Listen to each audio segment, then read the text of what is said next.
Metroid Prime 4 is coming, I think. And what I also think is that Sylux will be the game's main villain, taking on the role that Dark Samus had in the original trilogy. After all, even series producer Kensuke Tanabe literally said he is very interested in making a game about Samus and Sylux and plans to do so in the future. This is definitely not the only nod towards his inclusion in the next Prime game, but more on that later. Considering he is currently still a fairly minor character in the Metroid series, I figured we refresh our memory first with a little crash course on who Sylux really is. His first ever appearance and really only major role dates from 2006, being Metroid Prime Hunters on Nintendo DS. I feel like this has easily become the most forgotten game in the series, which is a bit of a shame because it's pretty good. It was inevitable though really. A first-person shooter / adventure game on the DS was never gonna stand the test of time. Chronologically, Prime Hunters takes place between Prime 1 and 2 and is set in the Limbic cluster, far away from the influence of the Galactic Federation. The cluster is abandoned, its original inhabitants having long perished, and yet, one day, a mysterious message reaches several of the galaxy's best bounty hunters. It informs them the ultimate power can be found in the Limbic cluster, and so, the 6 bounty hunters head for the star cluster, Sylux being one of them. Samus later learns about this message through a mission file and follows after them. While it may appear these bounty hunters are after the ultimate power for their own benefit, that is not entirely true. For example, Noxus wants to obtain it to prevent it from falling into the wrong hands, while Spire, the last of his kind, wants to use it to learn more about his people. Sylux is not so noble, however. He is a deadly and feared figure with a very strong hatred for the Galactic Federation, and, as a result, Samus. In fact, it is said that he has been following her every move for a while now, even though there is no actual evidence of him doing so. Despite his hatred for the organization, Sylux does apparently recognize their qualities, as all the equipment he uses has been developed by the Galactic Federation, which he has stolen over the years. This includes his main weapon of choice, the Shock Coil, a prototype weapon that was deemed illegal by the Federation. It fires a consistent beam of electric particles at the target, healing the user at the same time. Sylux also has access to a form known as Lockjaw, his answer to Samus's Morph Ball. Just like Samus, he can quickly roll around and drop bombs, which are electric bombs in his case that function like a tripwire. His final known equipment, not counting his mysterious suit, is his spaceship, the Lano 7. It's an X-shaped fighter jet in colors that match Sylux, equipped with similar weaponry and engine power as Samus her gunship. The adventure of Metroid Prime Hunters revolves around collecting artifacts, can be a Prime game without them, known as Octoliths, in order to access the promised ultimate power. During her mission, Samus frequently runs into the other bounty hunters, and they engage in battle, Sylux included. He can first be found on the Vesper Defense Outpost, a spaceship that was previously used by the original inhabitants of the Limbic cluster.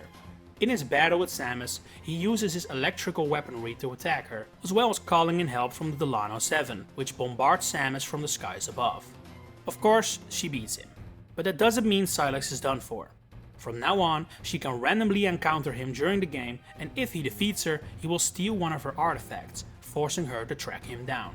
Once Samus collects all the Octoliths, she unlocks access to the Oubliette, an interdimensional prison where the ultimate power is stored.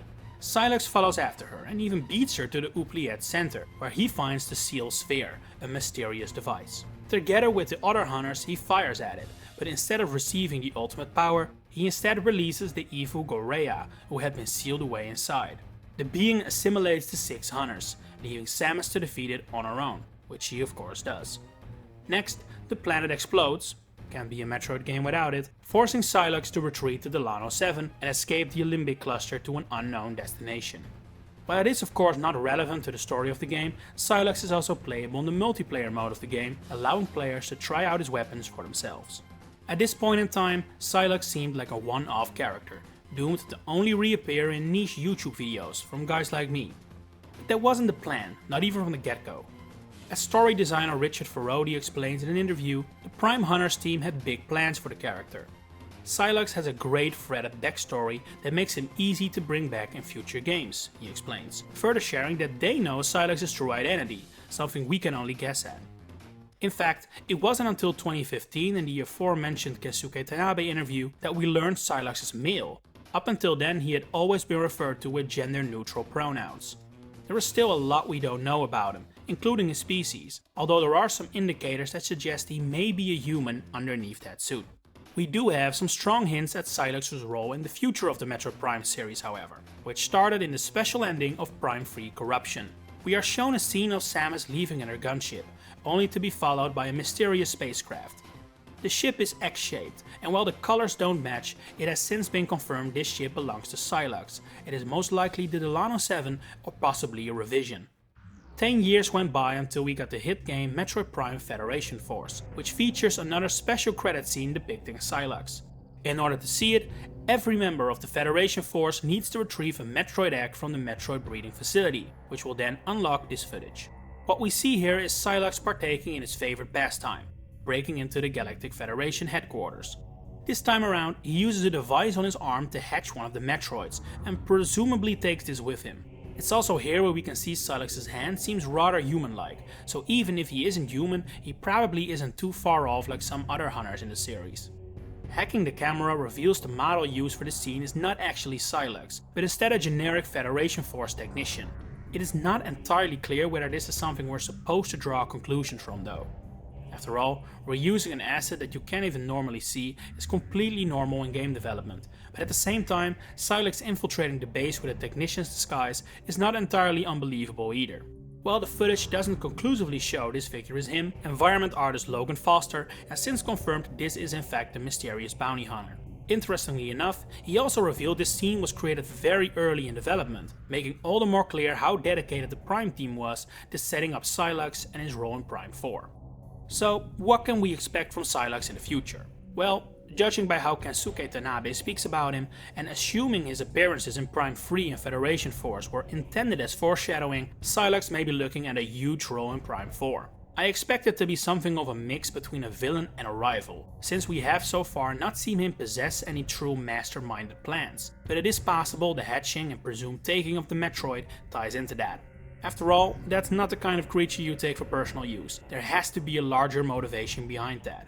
I think it is very likely that Sylux's eventual plan will be something akin to wanting to destroy the Galactic Federation, considering his hatred for it and the increasing importance of the organization throughout the Metroid Prime series. That said, it is impossible to know if and how much the shift in development for Prime 4 from the mysterious original developers to Retro Studios have changed the plans. After all, that original team was under the leadership of Kensuke Tanabe, Sylux's biggest advocate. Then again, Retro will also be aided by Tanabe, although it is definitely not impossible a big role for Sylux is among the things that ended up scrapped when the game changed developers. Personally, I don't think that will be the case, the hints have been too strong, but until the game is properly revealed, we simply won't know for certain. And with that, I'd say you're all up to speed on Sylux, presumably the villain of Metroid Prime 4. All I can say is I hope you'll be needing this information sooner rather than later. Either way, thanks a ton for watching, and if you enjoyed this video, please consider giving it a like and subscribing to the channel to stay up to date with all my future Metroid content. Enjoy the rest of your day, and I hope to see you again next time.